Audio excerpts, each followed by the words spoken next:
Hari ini kita bahas sesuatu yang sangat dekat dengan banyak orang. Anxiety, rasa cemas, panik, jantung deg-degan tanpa alasan jelas, dan pikiran yang gak berhenti muter.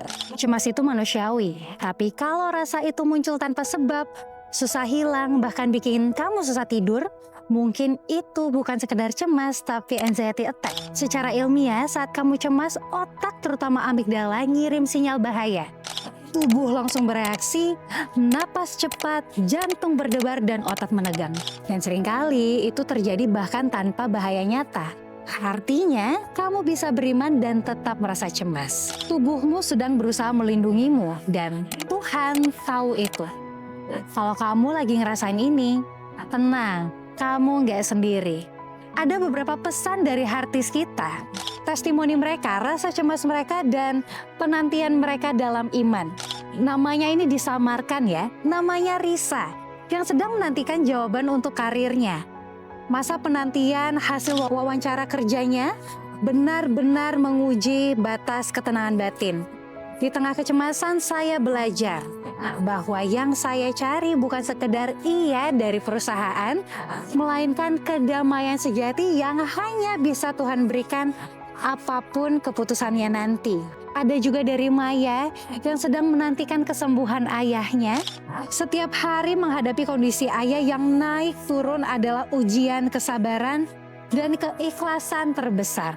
Di masa cemas ini, saya sadar bahwa penantian ini sendiri mungkin adalah jawaban Tuhan untuk melatih saya berserah total, percaya penuh pada kuasa dan waktunya yang sempurna. Satu lagi dari Kiki yang baru saja menjadi ibu.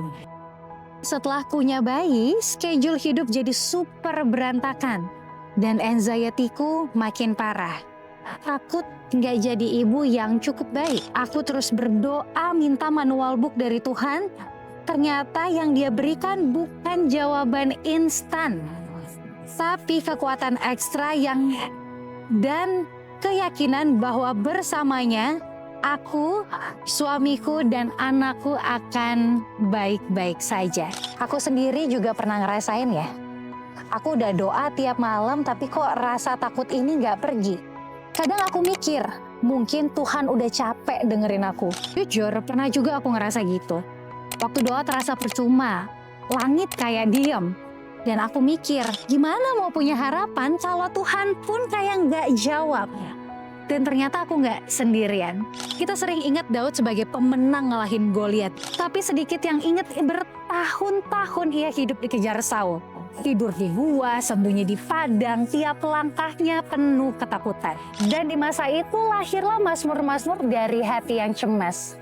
Waktu aku takut, aku percaya kepadamu. Berapa lama lagi aku harus bergumul dengan jiwaku dan bersedih hati sepanjang hari. Kalimat itu jujur banget kan? Daud cemas, lelah, dan merasa Tuhan tetap diam. Tapi dia tetap datang, tetap curhat. Tuhan gak langsung ubah situasi Daud. Saul tetap mengejar, bahaya tetap ada. Tapi Tuhan ubah hatinya dulu. Aku telah mencari Tuhan, lalu ia menjawab aku dan melepaskan aku dari segala kegentaran. Daud belajar, kehadiran Tuhan lebih kuat dari ketenangan instan. Ada 3 hal yang Daud lakukan waktu cemas, dan ini juga bisa kamu coba. Yang pertama, jujur di hadapan Tuhan. Dia gak pura-pura kuat. Mazmurnya penuh tangis dan tanya.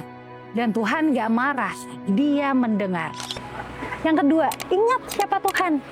Setelah curhat panjang, Daud selalu menutup dengan, aku percaya akan kasih setiamu. Dan yang ketiga, tetap menyembah. Bahkan saat bersembunyi, Daud tetap menulis lagi. Karena penyembahan bukan karena hidup baik-baik saja, tapi karena Tuhan tetap layak. Serahkanlah bebanmu kepada Tuhan, maka ia akan menopang engkau. Daud tulis ini bukan dari tempat damai, tapi dari pelarian dan pengkhianatan.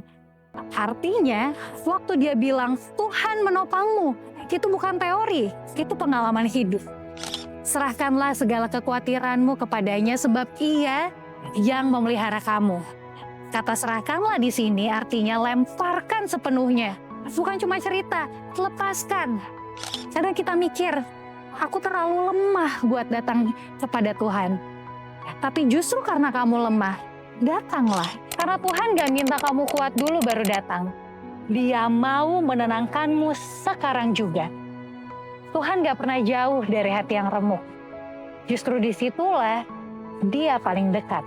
Tuhan, terima kasih karena Engkau tidak menolak hati yang cemas dan lelah. Di tengah kekhawatiran kami, ajari kami untuk datang, bukan menjauh. Tenangkan hati kami seperti Engkau menenangkan Daud di tengah badai hidupnya. Biarlah kami merasakan pelukan-Mu hari ini dan belajar percaya satu langkah lagi. Kalau video ini menguatkanmu, bagikan ke seseorang yang lagi berjuang juga. Dan tulis di komentar apa hal kecil yang kamu lakukan untuk menemukan damai hari ini.